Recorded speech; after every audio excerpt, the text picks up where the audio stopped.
MP nebo Kipkelion Kongasis noton ko Joseph Cherorot kokakomuch kokochi kurset kandoik chekimuch kelewen koker kole kaimuch koistoengei bolotet nebo kenyitab 2027 ak nekata noton kokochi kamanutiet tetutikab bandab tai koityi meng'ik chekimuch kolewen icheket en lewenisiet neo nekikobata. Akot kounoton kokakimit Cherorot en kasarta nekang'ololchi sigik koboto kipsomaninik ak toek cheterter chekaimuch koita sukulitab secondary noton nebo tibik nebo Chesinende en igorta nebo Prize Giving Day, komwa kole serikalit nebo President William Samoei Ruto nekokibarait anan broad based government kowendi koibu kelchinoik kot mising en biikab emoni. Komiten en igoratan akine sirindet neo en ministry nebo kabatisiet ak ripsetab kiagik noton ko Dr. Kiprono Rono ne kaikimuch kokimit kole en nguni konyolu en biikab emet korop eun tetutikab bandab tai cheisuldoen president nebo emoni Dr. William Samoei Ruto ak serikalit komugul noton nebo Kenya Kwanza.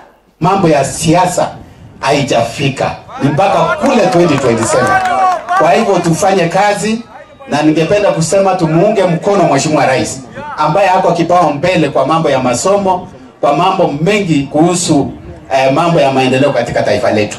Ninajua kwamba licha ya kuwa na upungufu katika serikali, yeye mwenyewe amejaribu kuleta serikali yetu juu na nchi taifa letu la Kenya.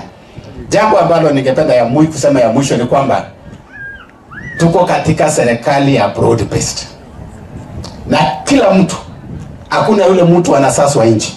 Kila mtu anapaswa kuwa ndani ya serikali, tufanye kazi pamoja, alafu tuone maendeleo ikiendelea. Siasa mapema. Hii ni wakati wa kazi. Na hawa wakaaji, hawa watu wenye walipiga kura, wana monitor sisi. Wanaona tumeenda round 2 tu. Tuko 2 years kwa hii serikali. 2 rounds, part round 3 ili tumalize. Watu wameanza kupika nduru na safari bado.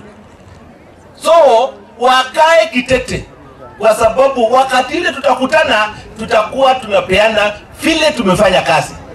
Tunasema unaona tumelainisha maneno ya kilimo, tumelainisha maneno ya elimu tena na tumeweka maneno ya barabara hapo, tunaendelea na maneno ya